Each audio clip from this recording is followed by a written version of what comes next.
bonsoir. Le jugement est trop sévère. 4 ans de prison, dont 6 mois ferme pour le conducteur du train impliqué dans l'accident de la gare de Lyon en 88. Les syndicats de cheminots protestent contre le verdict et appellent à la grève à partir de ce soir minuit. La SNCF prévoit déjà de très fortes perturbations pour demain, surtout sur les réseaux banlieues. Le tribunal correctionnel de Paris a par ailleurs condamné à 2 ans de prison avec sursis le conducteur qui était arrivé en retard, à 1000 francs d'amende la voyageuse qui avait déclenché le signal d'alarme. À Mâcon-Locher, entre Annecy et Paris, c'est un TGV qui a déraillé ce matin. Il roulait à 220 km/h. Aucun passager n'a été blessé, mais une vingtaine de personnes qui se trouvaient sur le quai ont été atteintes par des débris. Alain Contrepas. 7h33 ce matin, le TGV Annecy-Paris traverse à 220 km/h la gare de Mâcon. Tout à coup, le bogie, situé entre la 3e et la 4e voiture, déraille. Les roues du TGV entrent alors en contact avec le ballast de la voie. Ce sont ces projections de ballast qui vont blesser les voyageurs qui attendaient un autre train sur le quai de la gare. Une vingtaine de personnes sont touchées superficiellement par les pierres. Le freinage d'urgence du TGV s'active aussitôt. Le train s'immobilise 200 mètres à la sortie de la gare. Aucun passager n'est blessé. Il faut voir que dans cet incident, la grande sécurité, si vous voulez, du TGV, qui malgré un bogie qui a déraillé, est resté parfaitement en ligne. Les raisons du déraillement restent pour le moment inexpliquées. C'est le premier accident de ce type. Les experts du matériel examinaient tant le bogie que la voie sur plusieurs centaines de mètres à la recherche d'indices éventuels. En Somalie, c'est demain que le premier convoi militaire doit atteindre la ville de Baidoa, de 250 km à l'ouest de Mogadiscio. Ville abandonnée à la famine, les marines américains ont déjà commencé à préparer le terrain. Thierry Dujon. Cet après-midi, des hélicoptères américains ont survolé Baidoa. Ils ont largué dans les rues des centaines de petites affiches comme celle-ci.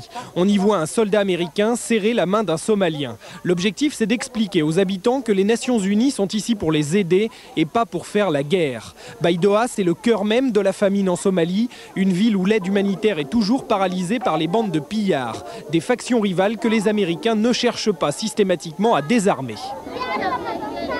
It is not the principal purpose or it is not the only objective of these forces to go in there and disarm. Le secrétaire général de l'ONU ne voit pas les choses de la même manière. We are on the point that disarmament is very important to obtain, to provide the security. Les discussions se poursuivent donc sur le sujet entre l'ONU et les États-Unis. À Mogadiscio, les soldats continuent leur travail pour nourrir une population affamée. Mais ce matin, au centre-ville, un incident. Une jeune Somalienne a failli être lynchée par la foule parce qu'elle avait été vue descendant d'un véhicule de l'armée française. Une centaine de Somaliens se sont acharnés sur elle, lui reprochant de transgresser les lois islamiques. Blessée, la jeune femme a été transportée à l'hôpital. Les soldats français et américains ont assisté à la scène sans intervenir. Un nouveau Premier ministre pour la Russie et c'est un échec pour Boris Eltsine qui renonce à imposer Igor Gaïdar. C'est Viktor Tchernomyrdin, 54 ans, qui a été élu actuel vice-premier ministre en charge de l'énergie. C'est également un ancien haut responsable de l'industrie gazière soviétique. Vive tension aujourd'hui en Algérie. 5 policiers ont été tués dans un quartier de la banlieue d'Alger, à Kouba. Leur patrouille a été attaquée à la mitraillette. Le bilan s'alourdit d'heure en heure en Indonésie après le tremblement de terre suivi d'un raz-de-marée. Les énormes vagues ont été encore plus meurtrières que le séisme lui-même. Il y aurait au moins 1600 morts. Une île entière, Flores, a été dévastée. Retour chez nous avec une grève à Air France. Demain, la compagnie prévoit un vol moyen courrier sur 2. Les syndicats protestent contre la réduction des effectifs accompagnés pour la première fois de licenciements économiques. 2 chiffres avec d'abord celui de l'inflation. Les prix à la consommation sont restés rigoureusement stables en novembre, 0%. Et puis la bourse, elle a terminé en baisse de 1,16%. La météo pour demain, Alexandra Cazan.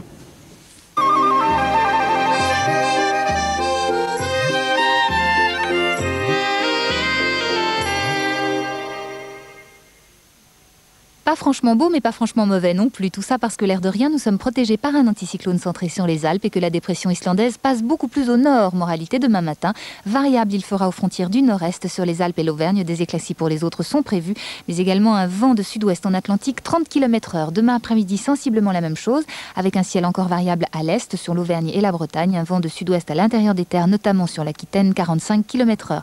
Les températures grimpent grâce au vent de sud-ouest. Elles iront donc de 4 degrés à Strasbourg, 7 à à Paris, 13 à Marseille, enfin 15 à Ajaccio.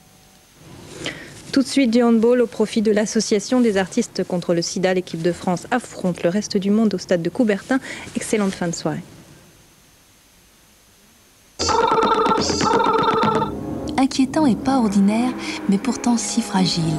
Après Pee-wee, Beetlejuice, Batman, c'est un Pinocchio réinventé, ou La Belle et la Bête en version rock. Je suis pas fini. C'est une perversion de la nature. Jetez vos armes!